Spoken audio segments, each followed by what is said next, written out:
नमस्ते दोस्तों study with Anand channel में आज आपका एक बार फिर से स्वागत है। हम लोग कुछ टॉपिक पढ़ रहे थे, कुछ बुद्धि का टॉपिक पढ़ रहे थे। बुद्धि के अंतर्गत हम लोग कुछ सिद्धांत पढ़ रहे थे और कुछ पढ़ चुके थे। मित्रों, जितने भी आपको सिद्धांत बताए जा रहे हैं ये आपके टेट एग्जाम के लिए और सीटेट एग्जाम के लिए बहुत ही महत्वपूर्ण टॉपिक है। ये हमेशा इसमें से कुछ ना कुछ प्रश्न पूछा जाता है। कभी सिद्धांत पूछ लिए जाते हैं, कभी प्रतिपादक पूछ लिए जाते हैं। तो ऐसे बहुत सारे बिंदु इसमें बनते हैं जो आपको अब तक बताया गया है। उसी क्रम को आगे थोड़ा बढ़ाते हैं और आज हम लोग पढ़ते हैं अगले सिद्धांत को और देखते हैं कि अगला सिद्धांत किसने दिया है और उन्होंने अपने अनुसार बुद्धि को किस प्रकार से परिभाषित किया है, ये देखने का प्रयास करते हैं। तो देखते हैं अगला सिद्धांत हमारा है त्रितंत्र का सिद्धांत। क्या है मित्रों? त्रितंत्र का सिद्धांत। त्रितंत्र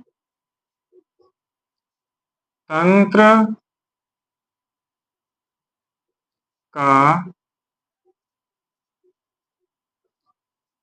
त्रितंत्र का सिद्धांत। मित्रों, त्रितंत्र का सिद्धांत क्या है? अर्थात कहने का मतलब कहीं ना कहीं इसमें कुछ अलग चीजें बताई जा रही हैं। तो त्रितंत्र का मतलब इसमें बताया गया है, जैसे इसमें तीन तंत्र बताए गए हैं, तीन घटक बताए गए हैं, तीन घटक बताए गए हैं। तो देखते हैं कि इन तीन घटकों में कौन कौन से घटक हैं और इन्होंने जो मनोवैज्ञानिक महोदय हैं जिन्होंने त्रितंत्र का सिद्धांत दिया है, कौन है?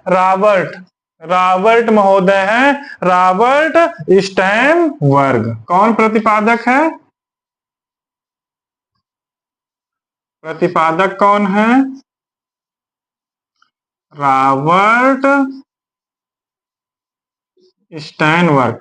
रॉबर्ट स्टर्नबर्ग महोदय ने बुद्धि को तीन तंत्रों में विभाजित किया है। इन्होंने अपने इस सिद्धांत को 1985 अर्थात 1985 में इन्होंने अपने इस सिद्धांत का प्रतिपादन किया।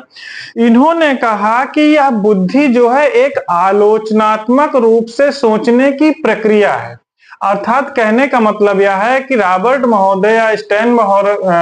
स्टर्नबर्ग महोदय ने अपने जो त्रितंत्र का जो सिद्धांत दिया, इसमें इन्होंने कहा कि बुद्धि जो है आलोचनात्मक रूप से सोचने के प्रक्रिया है या आलोचनात्मक ढंग से सोचने की एक प्रक्रिया है। अर्थात इनके कहने का मतलब यह है कि तर्क करते समय व्यक्ति कौन कितना अच्छा विचार अपने मस्तिष्क में रखता है और उसको किस रूप में प्रदर्शित कर रहा है, कितने अच्छे रूप में प्रदर्शित कर पा रहा है, वही उसकी बुद्धि पर डिपेंड करता है। उनके कहने का मतलब है कि किसी भी तर्क वितर्क करने की प्रक्रिया को हम किस ढंग से प्रस्तुत कर पा रहे हैं, वही बुद्धि है। इन्होंने कहा कि कुछ कूट संकेतन होते हैं, कुछ निष्कर्ष निकाला जाता है, कुछ रेखांकन प्रक्रिया होती है, कुछ अनुप्रयोग होते हैं। इन सब चीजों को हम अपने दिनचर्या में, अपने कार्यशैली में जब करते हैं और उसको किस रूप में दूसरों के सम्मुख प्रदर्शित कर पा रहे हैं, उसी को इन्होंने बुद्धि कहा है। अब इन्होंने जो तीन घटक बताए, इन तीनों घटकों की बात करते हैं। इन्होंने कहा सबसे पहले एक होता है संदर्भात्मक घटक। पहले क्या कहा? संदर्भात्मक। पहला क्या कहा इन्होंने? घटक पहला बताया कि संदर्भात्मक घटक होता है। दूसरा इन्होंने कहा अनुभवजन्य घटक या अनुभवजन्य उप सिद्धांत भी बोलते हैं। अनुभवजन्य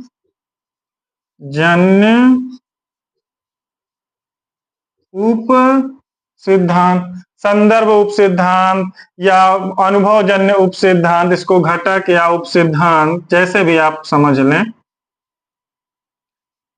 अन्य अन्य नामों से लोग इनको नामकरण करते हैं। ये दो घटक बताया इन्होंने। तीसरा इस घटक को इन्होंने बताया, जो अंतिम में इन्होंने बताया, बहुत महत्वपूर्ण घटक बताया, इसको इन्होंने कहा घटक उप सिद्धांत। क्या कहा? घटक उप सिद्धांत। क्या बताया? घटक उप सिद्धांत।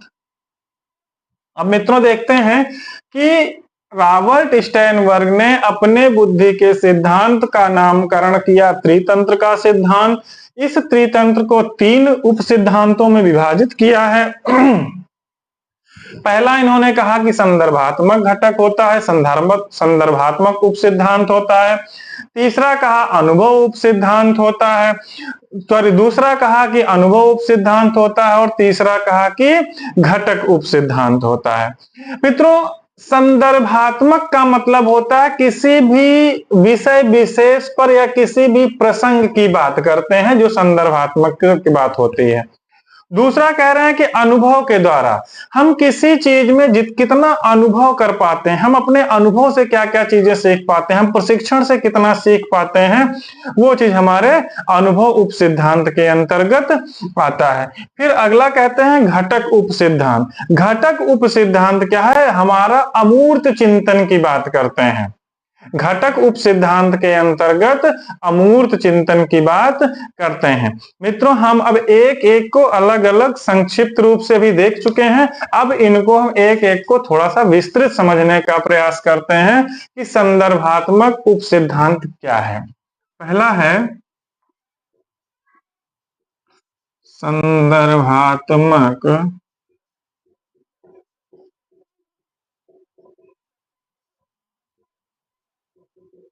संदर्भात्मक उप सिद्धांत। क्या है? संदर्भात्मक उप सिद्धांत। ये क्या होती है? ये प्रासंगिक बुद्धि होती है। कौन सी होती है? ये प्रासंगिक बुद्धि होती है। जैसा कि नाम से ही संबोधित हो रहा है कि संदर्भ की बात कर रहे हैं। जैसे कहते हैं कि आप किस विषय पर बात कर रहे हो, कौन सी चर्चा चल रही भाई, तो वो क्या है? वो प्रसंग, किस प्रसंग पे बात कर रहे हो, किस संदर्भ में बात कर रहे हो, तो वही कह रहे हैं कि यह प्रासंगिक बुद्धि होती है। यह वातावरण के साथ अनुकूलन व समायोजन के लिए स्वयं को तैयार रखते हैं। ये हमेशा ये क्या करते हैं? वातावरण के अनुसार और वातावरण के साथ अपने आप को अनुकूलन करने के लिए तैयार रहते हैं। वातावरण के साथ अनुकूलन करना या समायोजन कर लेते हैं, समायोजन कर लेते हैं। तो क्या कह रहे हैं कि संदर्भात्मक उप सिद्धांत का तात्पर्य क्या है कि यह प्रासंगिक होती है। कौन सी विषय पर चर्चा हो रही है, कौन से विषय पर हम सोच रहे हैं, कौन से विषय पे हम काम कर रहे हैं, उस विषय से संबंधित हम अपने आप को उस वातावरण के अनुकूल हम समायोजित कर लेते हैं। इसको कहते हैं ये संदर्भात्मक उप सिद्धांत के नाम से। दूसरा आपको बताया गया अगला है अनुभवजन्य उप सिद्धांत। क्या बताया? अनुभवजन्य उप सिद्धांत, इसकी बात करते हैं। अनुभवजन्य उप सिद्धांत में क्या चीजें आती हैं? दूसरा आपको सिद्धांत बताया गया अनुभवजन्य।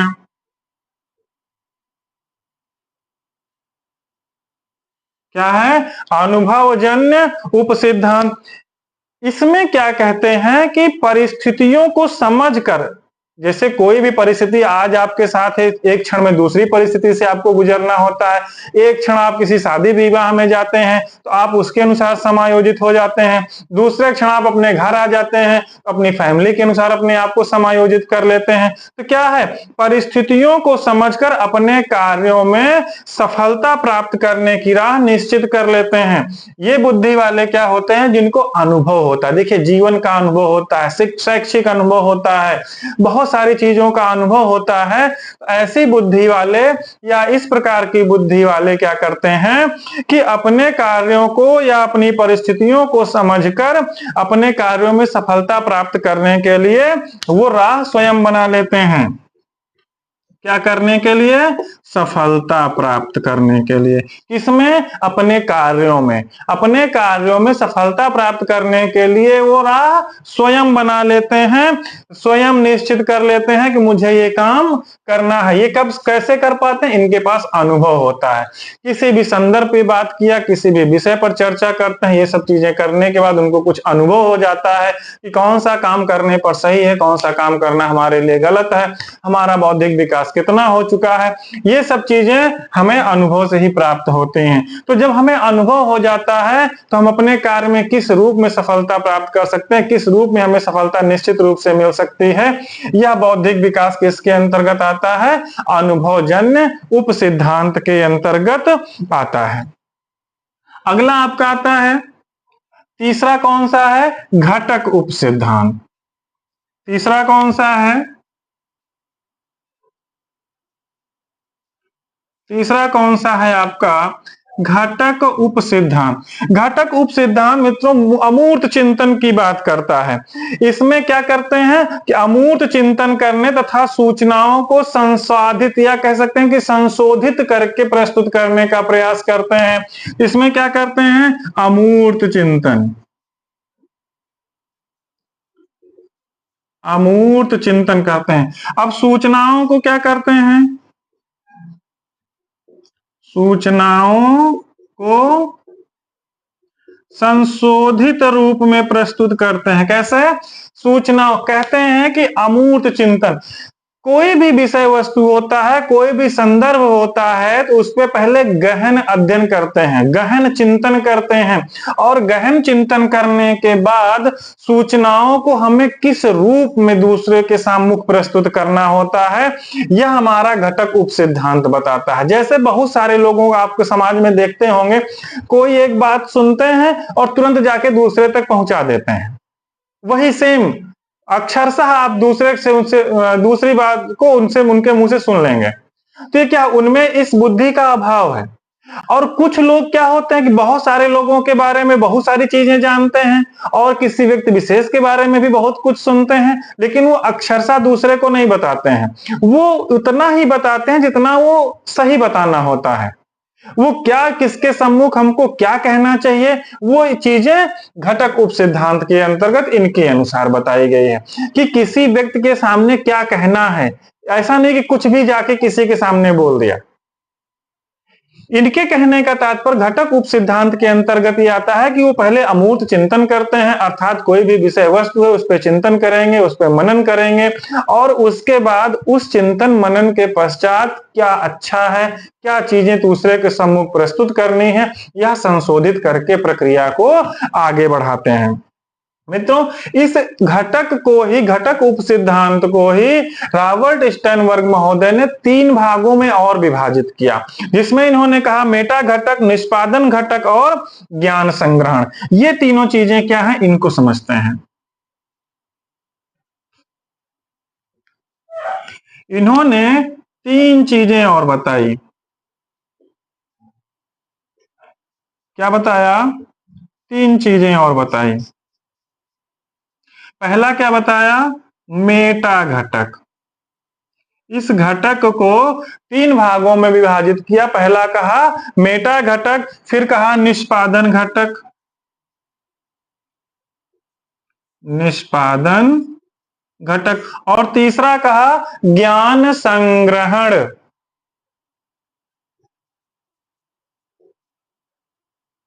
तीसरा क्या कहा? ज्ञान संग्रहण। मित्रों, आपने देखा कि जो तीसरा घटक है, तीसरा घटक क्या है? घटक उप सिद्धांत है, या तीसरा उप सिद्धांत स्टर्नबर्ग के अनुसार इसमें इन्होंने 3 भागों में इसको विभाजित किया। पहला कहा मेटा घटक, दूसरा कहा निष्पादन घटक, और तीसरा कहा ज्ञान संग्रहण। अब ये क्या है? मेटा घटक का मतलब क्या होता है, निष्पादन घटक का तात्पर्य क्या होता है, और ज्ञान संग्रहण का तात्पर्य क्या होता है, इसको समझने का प्रयास करते हैं। तो मेटा घटक का मतलब होता है कि योजनाओं को कार्य रूप देना। इसमें इसका मतलब क्या होता है, कोई भी हमने योजना बनाई, कोई भी विचार हमने बनाया कि हमको इस प्रकार से इस कार्य को करना है, तो उसको हम रूप देना। क्या कहते हैं कि योजनाओं को कार्य रूप में देना। या योजनाओं का रूप देना। हमने कोई योजना बनाई, मन ही मन में विचार किया, लेकिन विचार तक ही सीमित नहीं है, जब तक हम उसका कुछ काम ना करें उस पे, तो ये कौन करवाता है? मेटा घटक कराता है। योजना बनाने और कार्य रूप देना। योजना बनाना, योजना बनाना और कार्य को रूप देना, ये घटक उपसिद्धांत था। तो क्या बता रहे हैं? मेटा घटक का मतलब क्या है कि योजना बनाना और कार्य को रूप देना। मतलब हमने कोई भी योजना बनाई, किसी भी प्रकार का कोई कार्य हमको करना है, तो हम सबसे पहले क्या करते हैं? उस पर अमूर्त चिंतन करेंगे, विचार करेंगे, उसका निगेटिव क्या हो सकता है, उसका पॉजिटिव क्या हो सकता है, अगर हम कोई नया कार्य करने जा रहे हैं तो इसमें लाभ कितना होगा, हानि कितनी होगी। तो ये चीज हम क्या करते हैं? घटक उप सिद्धांत के अंतर्गत करते हैं, अमूर्त चिंतन करते हैं। और उसके बाद फिर हमारा दूसरा स्तर क्या आता है? मेटा घटक। मेटा घटक क्या कहता है कि जो हमने अमूर्त चिंतन किया, जो योजना बनाई, उसको हम एक अब रूप देंगे। मतलब जो हमने विचार किया किसी कार्य को करने का, अब उसको हम किस प्रकार से करेंगे, हम वो चलते हैं, अब करते हैं। ये क्या बताता है? ये मेटा घटक बताता है। और निष्पादन घटक का मतलब होता है कि किसी कार्य को निष्पादित कर देना, मतलब कर लेना। क्या करना है? कार्य को निष्पादित करना। कार्य को निष्पादित करना मतलब जो हमने योजना बनाई, जो उसका एक रूप दिया, अब उसको हम कर रहे हैं, धीरे धीरे उसका निष्पादन कर रहे हैं। और तीसरा क्या है? ज्ञान संग्रहण का मतलब होता है नई सूचनाओं को सीखना। क्या है? नई सूचनाओं को सीखना। तो तीनों चीजें आपको समझ में आई। पहला क्या है? मेटा घटक। मेटा घटक क्या कहता है कि किसी कार्य को रूप दे दिया।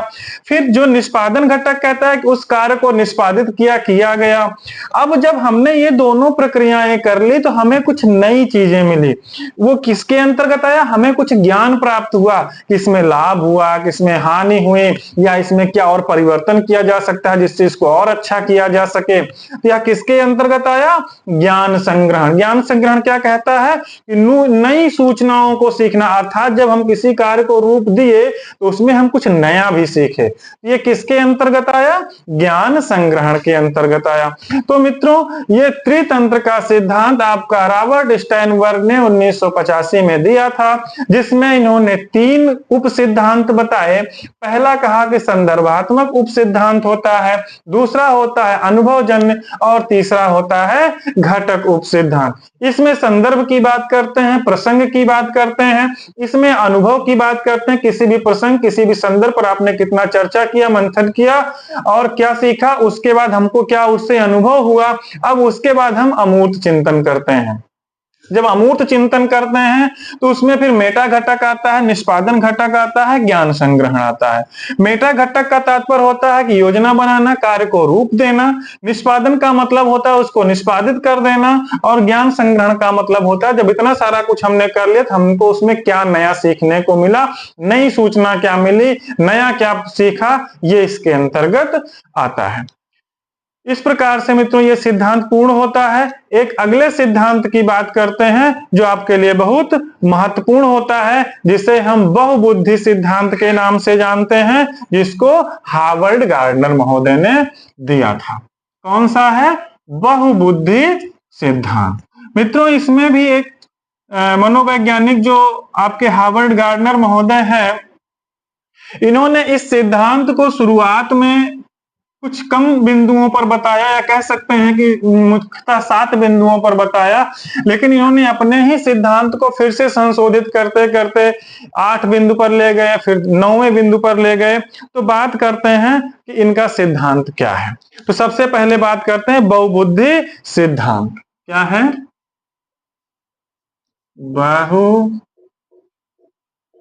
बहुबुद्धि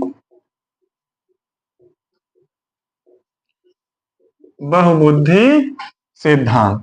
मित्रों, बहुबुद्धि सिद्धांत, बहुबुद्धि सिद्धांत को किसने दिया, पहले ये बात कर लेते हैं। इसका प्रतिपादक कौन है? प्रतिपादक कौन है? Howard gardener. हावर्ड गार्डनर महोदय ने 1983 में इसको दिया था। कब दिया? 1983 में। हावर्ड गार्डनर महोदय ने अपने इस बहुबुद्धि सिद्धांत को मुख्यतः 7 बिंदुओं पर दिया था, जिसको हम भाषाई बुद्धि से लेकर वैयक्तिक अंतर बुद्धि तक की बात करते हैं। इन 7 बिंदुओं को इन्होंने पहले अपने 1983 के रिसर्च में दिया, लेकिन इसके कुछ समय पश्चात 1988 में इन्होंने एक नया बिंदु जोड़ा था और फिर लगभग 2000 तक इन्होंने एक नया बिंदु और जोड़ दिया था। तो अब हम बात करते हैं कि इनके मुख्यतः कौन कौन से बिंदु हैं जो इनके सिद्धांत को सिद्ध करते हैं या इनका सिद्धांत क्या बताता है, इसकी बात करते हैं। बुद्धि को आप कभी कभी प्रज्ञा भी नाम सुनते होंगे। इसको अगर कहीं कहीं आपको किसी प्रश्न में प्रज्ञा के नाम से भी मिल जाए तो आप भयभीत नहीं होइएगा, कहीं कहीं आपको प्रज्ञा के नाम से भी ये लिखा हुआ मिलेगा।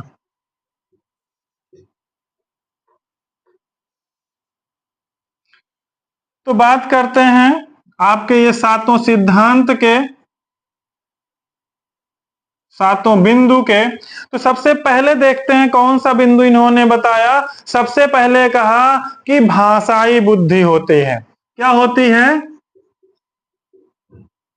भाषाई बुद्धि। पहला क्या आया? भाषाई बुद्धि। फिर आया तार्किक गणितीय बुद्धि। क्या आया? तार्किक गणितीय बुद्धि। पहला आया भाषाई बुद्धि, फिर आया तार्किक गणितीय बुद्धि, फिर आया स्थानिक बुद्धि, स्थानिक स्थानिक बुद्धि, फिर आपका आता है शारीरिक गतिक बुद्धि, शारीरिक गतिक बुद्धि, फिर आता है संगीत बुद्धि। कौन सा है? शारीरिक गतिक बुद्धि, फिर आया आपका संगीत बुद्धि, फिर आया वैयक्तिक स्वबुद्धि। क्या आया? वैयक्तिक स्वबुद्धि, और फिर आपका अंतिम में 7वां आता है वैयक्तिक अंतर्बुद्धि। वैयक्तिक अंतर बुद्धि। ये प्रथम रिसर्च पे इन्होंने प्रथम रिसर्च में ये हावर्ड गार्डनर महोदय ने ये आपके मुख्यतः 7 बिंदु बताए। हम पहले 7 को समझते हैं, फिर अगले हम 8वें और 9वें बिंदु की बात करेंगे। तो सबसे पहले आप देखते हैं भाषाई बुद्धि बताया, फिर तार्किक गणितीय बुद्धि बताया, फिर स्थानिक बुद्धि, फिर शारीरिक गतिक बुद्धि, फिर संगीत बुद्धि, वैयक्तिक स्वबुद्धि, वैयक्तिक अंतर्बुद्धि। तो भाषाई बुद्धि का मतलब क्या था? इसमें इनके कहने का तात्पर्य है कि शब्द व वाक्य की बोध क्षमता का ज्ञान होना। कहने का तात्पर्य है कि जिसमें भाषाई बुद्धि होगी उसमें शब्दों को, वाक्यों को समझने का ज्ञान होगा, उसमें ही भाषाई बुद्धि हो सकती है। क्या क्या होगा? शब्दों और वाक्यों को समझने का ज्ञान, शब्दों एवं वाक्यों को समझने का ज्ञान। मतलब भाषाई बुद्धि में क्या, शब्दों वाक्यों को समझना या बोध करना। तो दोस्तों हम लोग भाषाई बुद्धि को समझे कि मतलब क्या है, शब्दों और वाक्यों का बोध हो जाना। अगला कह रहा है तार्किक गणितीय बुद्धि, मतलब तर्क करने की क्षमता और अंकों का ज्ञान होना। मतलब तर्क करने की क्षमता एवं अंकों का ज्ञान। तो मतलब क्या है कि किसी भी विषय वस्तु पे हम कितना तर्क कर सकते हैं और हम अंकों को कितना सीख सकते हैं, या हमारे पास कितना शब्दकोश है अंकों का, या तर्क करने की क्षमता का कितना ज्ञान है, ये हमारी तार्किक गणितीय बुद्धि के अंतर्गत आता है। अगला आपका आता है स्थानिक बुद्धि। स्थानिक बुद्धि में क्या है कि स्थानिक चित्रण या कल्पना शक्ति या चित्रकारी। हम इसमें कहने का तात्पर्य कि स्थानिक बुद्धि या कल्पना शक्ति कितनी है, आपकी चिंतन शक्ति कितनी है, इस पे बात करते हैं, या चित्रण की बात करते हैं। स्थानिक की बात करते हैं, चित्रण होना चाहिए, काल्पनिक शक्ति या काल्पनिक बुद्धि, चित्रकला इत्यादि। मतलब जो स्थानिक बुद्धि का मतलब एक स्थान से बैठकर दूसरे स्थान के बारे में कितना अच्छा चिंतन कर सकते हैं, चित्रकला कर सकते हैं, कल्पना शक्ति बढ़ा सकते हैं। अगला आता है आपका शारीरिक गतिक बुद्धि। शारीरिक गतिक बुद्धि का मतलब है कि हम अपनी शरीर की प्रवीणता को निर्धारित करते हुए या शरीर को नियंत्रण करते हुए हम किसी कार्य को कितना किसी विषय पर कर सकते हैं। नियंत्रण का यहाँ पर तात्पर्य है कि हम अपने काम को, जिस काम को करना हो उस समय उसी कार्य को करें। अब अगर आप खेलने जा रहे हो तो अपने शरीर पर, अपने बौद्धिक क्षमता पर आप नियंत्रण रखते हैं कि जो खेल खेल रहे हैं आप क्रिकेट खेल रहे हैं तो क्रिकेट के जैसा आप दिमाग लगाएंगे, उसी के अनुसार अपनी बौद्धिक क्षमता का नियंत्रण रखेंगे और अपने शरीर का नियंत्रण रखेंगे। आप बॉल फेंक रहे हैं तो अपने शरीर का नियंत्रण आप बॉल फेंकने पे रखेंगे, ना कि खेलने में लगा देंगे। तो ये क्या है, हमारा नियंत्रण हमारे शरीर पर अगर नहीं होगा तो बॉल कहीं और चली जाएगी। तो ये क्या है, शारीरिक गतिक बुद्धि। मतलब इसका मतलब क्या है, नियंत्रण। जैसे एथलीट हैं, एथलीट क्या होते हैं, एथलीट जो होते हैं, आप किसी भी चीज को जब वो गेम खेलते हैं तो अपने शरीर का उसी विषय वस्तु, उसी प्रसंग पर नियंत्रण रखते हैं, उसी विषय वस्तु पर अपने शरीर को नियंत्रित रखते हैं। अगला आता है संगीत बुद्धि। संगीत बुद्धि में आपके पास कितना अच्छा आप लय बना सकते हैं, कितनी अच्छी संगीत गा सकते हैं, या संगीत में कितनी अच्छी आपकी निपुणता है। संगीत की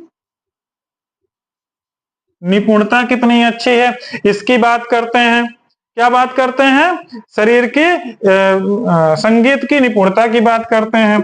अगला आपका आता है वैयक्तिक स्वबुद्धि। वैयक्तिक स्वबुद्धि का मतलब होता है कि स्वयं की बुद्धि, व्यक्ति की स्वयं की बुद्धि। अब स्वयं की बुद्धि का मतलब यहां पर है कि संवेगों को मॉनिटर करना, अपने भावों को मॉनिटर करना। मतलब क्या है, आपके संवेग को मॉनिटर करना।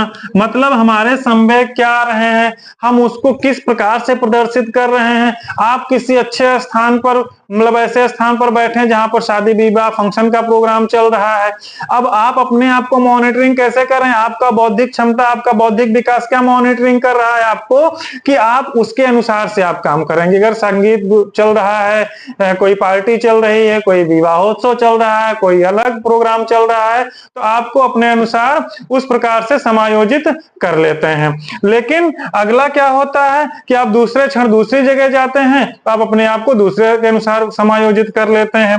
अगला आता है वैयक्तिक अंतर्बुद्धि।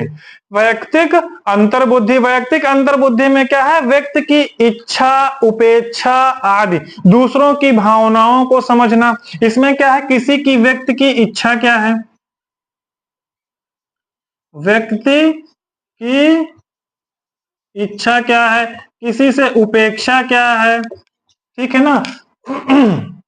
और दूसरों के भावनाओं को किस प्रकार से वो समझ रहा है, भावनाओं को समझना,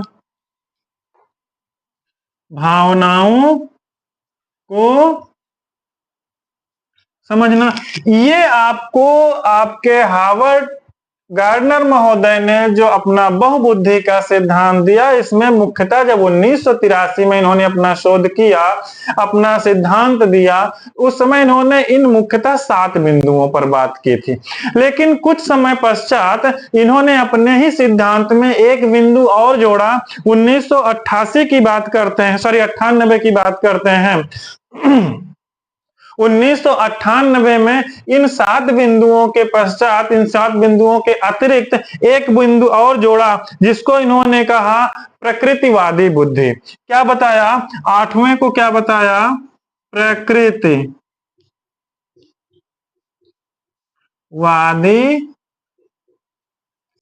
प्रकृतिवादी बुद्धि। अब प्रकृतिवादी बुद्धि क्या है?